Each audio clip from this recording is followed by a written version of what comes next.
सर्दियों की गहरी रात थी। पहाड़ों के बीच बसे घने जंगल में एक पुरानी लकड़ी की झोपड़ी थी।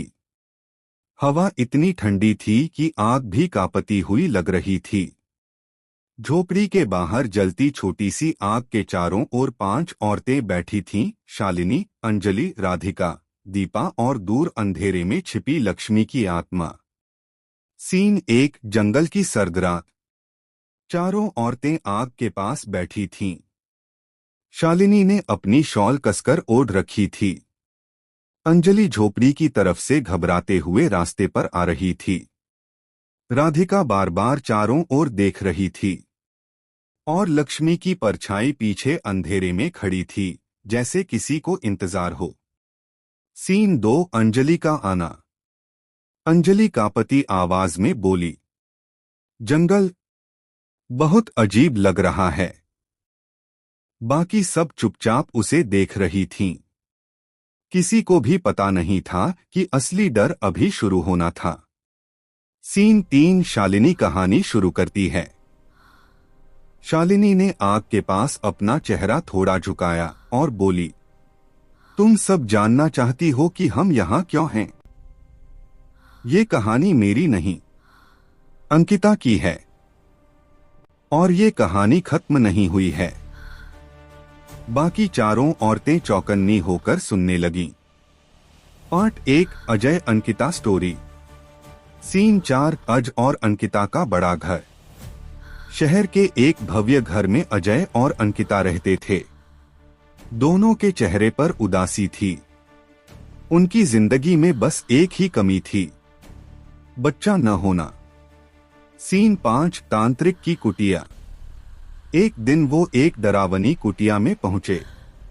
अंदर लाल आंखों वाला तांत्रिक, खोपड़ियां, दीवारों पर चिन्ह और अजीब आवाजें। तांत्रिक बोला, तुम्हें एक स्त्री चाहिए जो अपना जीवन दे सके। सीन 6, लीला से मुलाकात। उन्हें एक पुरानी जगह ले जाया गया जहां लीला, एक साधारण पर खूबसूरत औरत, डरी हुई बैठी थी। अजय और अंकिता ने उससे मदद की गुहार लगाई। लीला समझ नहीं पाई पर मजबूरी में मान गई। सीन 7, बलि की रात। तांत्रिक जोर जोर से मंत्र पढ़ने लगा। हवा तूफान की तरह चलने लगी। लीला रो रही थी, अंकिता उसका हाथ पकड़े थी, अजय दूसरी ओर सहारा दे रहा था। अचानक धुआं और अजीब शक्ति कमरे में फैलने लगी। सीन 8, आत्मा का प्रवेश। एक भयंकर नीली सफेद रोशनी से लीला की आत्मा उसके शरीर से बाहर निकली और सीधा अंकिता में घुस गई। अजय दहशत में, अंकिता। तांत्रिक भी पहली बार डर गया। सीन 9, अंकिता अब बदली हुई। अस्पताल जैसे कमरे में अंकिता बेहोश पड़ी थी। अजय उसका हाथ पकड़े रो रहा था। अचानक अंकिता ने आंखें खोली और एक अजीब मुस्कान दी। बिस्तर के पीछे शीशे में लक्ष्मी की परछाई चमकी। सीन 10, मैं ही अंकिता हूं। आग के पास बैठी शालिनी ने बाकी औरतों की ओर देखा और बोल, तुम जानती भी नहीं हो, अंकिता मैं ही हूं। अंजलि, राधिका, दीपा सब दंग रह गईं।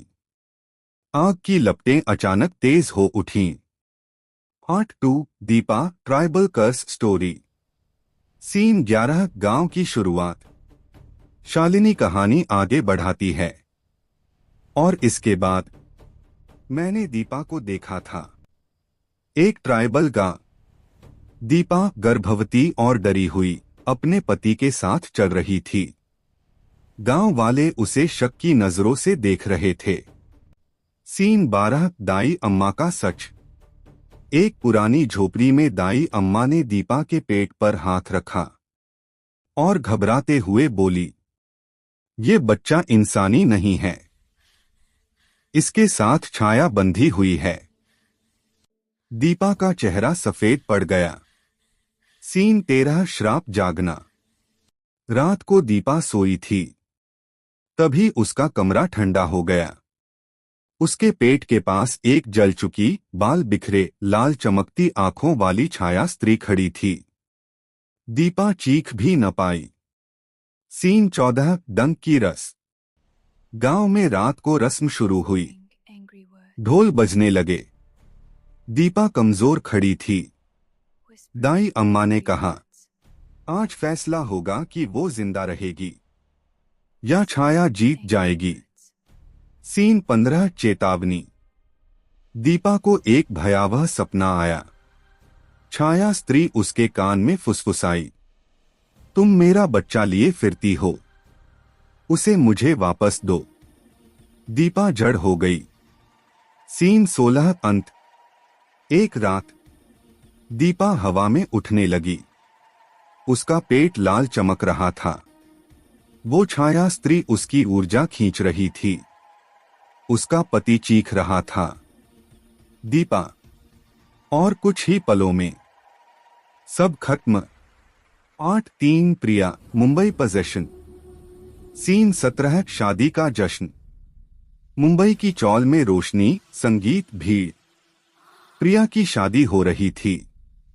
वो मुस्करा रही थी। उसे अंदाजा भी नहीं था कि कौन उसकी जिंदगी में लौट रहा है। सीन 18 एम्बुलेंस आती है। अचानक भीड़ चिल्लाने लगी। एक एम्बुलेंस आई। अंदर एक औरत का शव। प्रिय आतंक से उसे देखती रह गई। सीन 19 शव की आंखें। शव की सफेद चादर जरा सी हटी। औरत की निर्जीव आंखें सीधा प्रिय को घूर रही थीं। प्रिय के पैरों तले जमीन खिसक गई। सीन 20 प्रिय पर कब्जा। उस रात प्रिय अपने कमरे में बैठी थी। अचानक उसकी आंखें चमकने लगीं। वो अजीब भाषा बोलने लगी। उसका पति डरकर पीछे हट गया। सीन 21 चर्च में उतारना। उसे चर्च ले जाया गया। फादर प्रार्थना पढ़ रहे थे। प्रिय दहाड़ रही थी। उसकी छाया में फिर वही लक्ष्मी की आत्मा। सीन 22 लक्ष्मी का सच। प्रार्थना के बीच लक्ष्मी की आत्मा बाहर निकली। वो रो रही थी, मैं मर चुकी हूं, पर मेरे बच्चे, उन्हें किसी ने छीन लिया। कमरा दुहक और डर से भर गया। सीन 23 आत्मा को मुक्ति। अंतिम प्रार्थना हुई। धीरे धीरे लक्ष्मी की आत्मा ऊपर उठी, शांत हो गई। प्रिय बेहोश होकर नीचे गिर पड़ी, पर अब सुरक्षित थी। कमरे में मौन छा गया। समाप्त, लेकिन डर बाकी है। आग बुझने लगी। जंगल और भी काला हो गया। शालिनी की आवाज धीमी हुई, ये कहानी खत्म नहीं हुई। लक्ष्मी की आत्मा अब भी किसी को ढूंढ रही है। चारों औरतों के चेहरे पर सन्नाटा। कहीं दूर भेड़िया हुआ कर रहा था। अचानक झोपड़ी के पीछे वही सफेद साड़ी वाली आकृति दिखी। लक्ष्मी।